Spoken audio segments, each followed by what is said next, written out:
ओम जी उपाध्याय, जब आज ये तस्वीरें आप देख रहे हैं और 1000 साल का इतिहास, मंदिर का इतिहास तो 1300 साल का, आपके मन मस्तिष्क में क्या आ रहा है?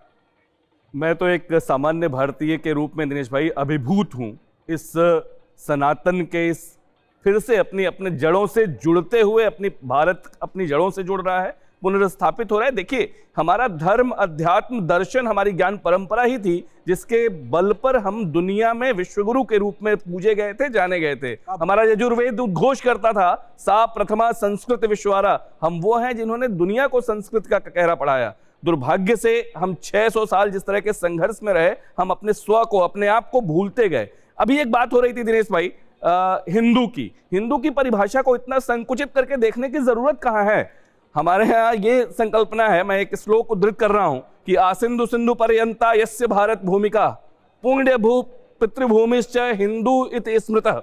यानी जो इस आसिंधु सिंधु पर्यंता, जो सिंधु नदी से लेके नीचे समुद्र तक जो फैला हुआ भूभाग है, इसको जो लोग भी अपनी पितृभूमि और पुण्य भूमि मानते हैं वे सभी हिंदू हैं, वे सभी हिंदू हैं। हम तो हिंदू की इस परिभाषा में, हिंदू को हम किसी एक जो मजहब या पंथ की तरह से देखने वाले लोग नहीं हैं। It's a way of life. हम तो सनातन की बात करते हैं और इसमें अगर इस तरह की बातें की जाएं, यही हमारी सबसे बड़ी यूएसपी, आज की जनजी की भाषा में कहूं तो सबसे बड़ी यूएसपी थी, जिसके बल पर हम दुनिया में एक अलग स्थान रखते थे। हम फिर भारत अपनी जड़ों से जुड़ रहा है, फिर उस वैभव की ओर, उस गौरव की ओर बढ़ने का ये समय है। इसलिए इस तरह की बातें ऑर्गेनाइजेशन नहीं है, बहुत भटकाने वाली और एकदम। विवेक श्रीवास्तव, आपका हिंदू को लेकर दृष्टिकोण संकुचित है। एक सेकंड, मैं आपके सवाल को ले जा रहा हूं विवेक श्रीवास्तव, ये संकुचित दृष्टिकोण क्यों हिंदू की परिभाषा में? जी, ये संकुचित दृष्टिकोण इसलिए है कि पूरी पृथ्वी के ऊपर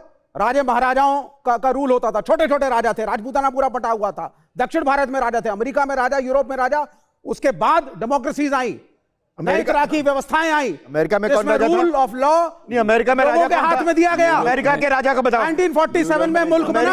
अमेरिका में कौन सारे राजाओं को जोड़ करके आपने बोला ना अमेरिका का राजा, अमेरिका का राजा में राजा थे, पूरी पृथ्वी पे राजा थे। Aristocracy was the way of life. उन्होंने कहा अमेरिका में राजा था। अमेरिका के राजा का नाम बताओ मुझे। इट वाज अंडर द एक करके, वरना शोर होगा, आवाज नहीं जाएगी। मैं बता देता हूं, अमेरिका के राजा का नाम बताओ मुझे। एक डायनेस्टी का नाम पूछ लीजिए जरा। मैं अज्ञानी आदमी हूं, मैंने अब तक नहीं मुझे मालूम। ये विवेक श्रीवास्तव ने कहा अमेरिका में राजा हुआ करते थे, अमेरिका में राजा हुआ करते थे। इन्होंने कहा ये पढ़े लिखे व्यक्ति ने अपने आप को जो पढ़ा लिखा कहता है। पार्टी हुई है, बताओ। ब्रिटिश क्राउन के अंडर था, बताओ ना। फिर रिबेलियन हुआ, फिर वो आजाद हुए। आप इतिहास पढ़िए, पढ़ते नहीं हो क्या? बॉस्टन टी पार्टी नहीं थी क्या? निकाले गए थे वहां पे। पूरा आदमी जब वहां पे पहुंचा तो वो ब्रिटिश क्राउन के अंडर था, अंडर था। अरे बाबा, ब्रिटिश क्राउन राजा कौन था? British crown. अरे वहां से तो निकले। तुम्हारा राजा कौन था? भाई उसका राजा था, भाई जापान का राजा था, भाई चीन का राजा था। जहां जहां ब्रिटिश एम्पायर था और कहावत थी। पॉइंट क्या है विवेक श्रीवास्तव? अब मैं ये कहना चाहता हूं कि आपका कॉन्सेप्ट ऑफ इंडिया 1947 के बाद राजे रजवाड़ाओं को जोड़ करके बना है। उसके पहले the concept of nation was not there. Independent छोटे मोटे राजा प्रिंसेस हुआ करते थे। This is the truth. अब उसको आपको बताते जा रहे हैं, न जाने कब लिखा हुआ सिंधु पर्यंता, उसके बाद आप कह रहे हैं अरे बाबा नहीं, मैं भारत लेट मी स्पीक। अब आप जो है अरबियों द्वारा एक ट्रेडिंग का शब्द कि इंदस नदी के उस तरफ रहने वाला हर आदमी हिंदू होगा, उसको लेकर के आपने साहब एक धर्म को परिभाषित कर दिया।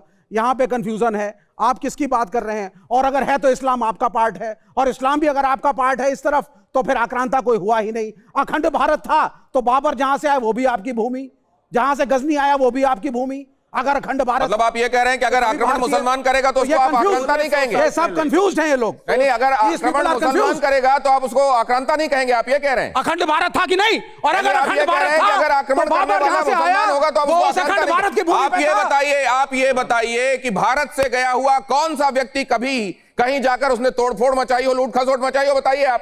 मैं भी वही कह रहा हूं, आप में शक्ति थी, आप जाते ब्रिटिश एम्पायर को कब्जा करते, आप अपने धर्म को फैलाते। तो आप ये कह रहे हैं आक्रांताओं में शक्ति थी? Sir 10 second. आप ये कह रहे हैं कि आक्रांताओं में शक्ति थी? आक्रांता नहीं होता, राजा राजा होता है। राजपूत लड़े ना आपस में, एक दूसरे की जमीनें छीनी ना, जमीन की लड़ाई थी ना। आप उतने शक्तिशाली नहीं थे। ओम जी उपाध्याय, एक सेकंड अपनी जैसी। Om ji Upadhyay please. Om ji Upadhyay sir please, आता हूं सर। ओम जी 10 सेकंड। भारत में जन्मा धर्म, बौद्ध धर्म समूचे एशिया में फैला। एक जगह भी शक्ति के आधार पर नहीं, हाँ, समर्पण पे, हिंदुस्तान में समर्पण पे पुष्यमित्र शुंग ने भारत मार भूमि मार के में पैदा बौद्धों को हुआ भगाया। हर धर्म और जहां से समर्पण की पैदा बात हुआ करता वहां है, बौद्ध है ही नहीं। तलवार की बात नहीं करता, शक्ति की बात नहीं करता। हाँ। ये धर्म को शक्ति की शक्ति बात- विवेक जी, विद्या विवादाय धर्म मदाय, सर। शक्ति परेशान परिपीडनाय। सर जी, आपको ये आपने सुना होगा ना, मैं कुछ और आपकी सुना- शक्ति इसलिए नहीं होती कि आप दूसरों को जाकर उस पर कब्जा कर लें, उनको आक्रांत करें। नहीं, एक सेकंड, ओम जी तो उपाध्याय, राजा होना ही नहीं चाहिए था। दिनेश भाई, फिर राजा लड़ते क्यों थे? दिनेश भाई, फिर राजपूत राजा आपस में क्यों लड़ते थे? एक तो आपके माध्यम से बड़ी अजीब सी बात ये गई विवेक जी के द्वारा कि साहब 1947 के पहले तो भारत कोई कुछ था ही नहीं, राष्ट्र ही नहीं था, भारत ही नहीं था, ये कहने की उन्होंने कोशिश की। मैं याद दिलाऊं, थोड़ा सा पढ़िए जाके पीछे, मैं थोड़ा सा पढ़िए, आप सुन तो लीजिए, धैर्य से सुनिए प्रभु, धैर्य से सुनिए। हमारे यहाँ 1600 साल पहले गुप्त काल में पुराण संकलित हुए, विष्णु पुराण में बहुत क्लियर उल्लेख आता है, उत्तरम यत् समुद्रस्य हिमाद्रैश्चैव दक्षिणम वर्षम तद भारतम नाम भारतीय संतति। और आपको मैं बताऊं जिसका अर्थ क्या है कि समुद्र के उत्तर, समुद्र के ऊपर और हिमाद्री यानी हिमालय के दक्षिण जो पूरा भूभाग है वो भारत है और इसकी संततियां भारतीय हैं, एक हैं। Vishnu Purana, just a minute, Vishnu Purana quote कर रहे हैं आप। We don't say that we are a political nation. We are not. We are, यही तो गलत है, यही तो यही समझ है नहीं आपको ना। कभी नहीं थी। हम कल्चरल नेशन की बात करते हैं और हम कल्चरल नेशन वाले लोग हैं। हम इतने जियोपॉलिटिकल, हम we are geo cultural nation, हम जियोपॉलिटिकल की तो बात ही नहीं करते। आप बात तो समझो ना। आज भी दुनिया में दिनेश जी, आज भी दुनिया में जो पूरी एकेडमिया है वो क्या कहती है? नेशन, राष्ट्र की क्या परिभाषा है? Nation is nothing but a feeling of oneness. राष्ट्र एक होने का भाव है। ये 1600 साल पहले हमारा विष्णु पुराण चिल्ला के कह रहा था, गायन्ति देवा अखिल गीत कहानी धन्यास्तुते भारत भूमि भागे। कुछ पढ़ भी लीजिए साहब, कुछ पढ़ भी लीजिए। Of one culture, it's not a mythical concept. Don't there was no political unified leadership of India. आपके बोलने से वो मिथिकल, समुद्र से लेकर के हिमालय के बीच में एक पॉलिटिकल लीडरशिप नहीं थी। हाँ, और आपने सुनिए 1400 साल पहले इस्लाम आया। Sir, we are talking about cultural nationalism, not culture changes with time. Islam is a part of Indian culture. Christianity is a part of Indian culture. Judaism is a part of Indian culture. Sikhism में पगड़ी बांधनी शुरू करी, मेरे देश का culture है। बस एक सवाल पूछना चाहता हूं, एक सवाल, 10 सेकंड का।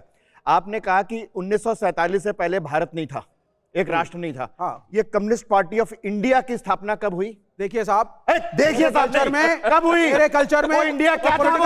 वो इंडिया क्या था? Party, communist party of India में इंडिया क्या था? अरे बाबा, कौन सा इंडिया? बताइए विवेक जी, बताइए, महत्वपूर्ण सवाल है। सुन लीजिए। कम्युनिस्ट पार्टी ऑफ इंडिया 1925 में बनी, उसमें इंडिया का कांग्रेस पार्टी भी बनी। इंडिया कांग्रेस पार्टी छोड़ो यार, तुम क्या कम्युनिस्ट पार्टी कर रहे हो? आरएसएस भी बना, तो that doesn't mean, अरे तुम कह तब तो इंडिया था ही नहीं। सुनिए, इसी को कहते हैं, इसी को कहते हैं। और हमारी संवाददाता एक हमारे साथ जुड़ रही है, कोई इन्फॉर्मेशन आ रही है, पहले वो अपडेट ले लेते हैं। किंजल हमारे साथ जुड़ रही हैं, आइए उनके पास चलें। उनके पास क्या इन्फॉर्मेशन है, क्या तस्वीरें वो हमको दिखा सकती हैं? Over to you Kinjal.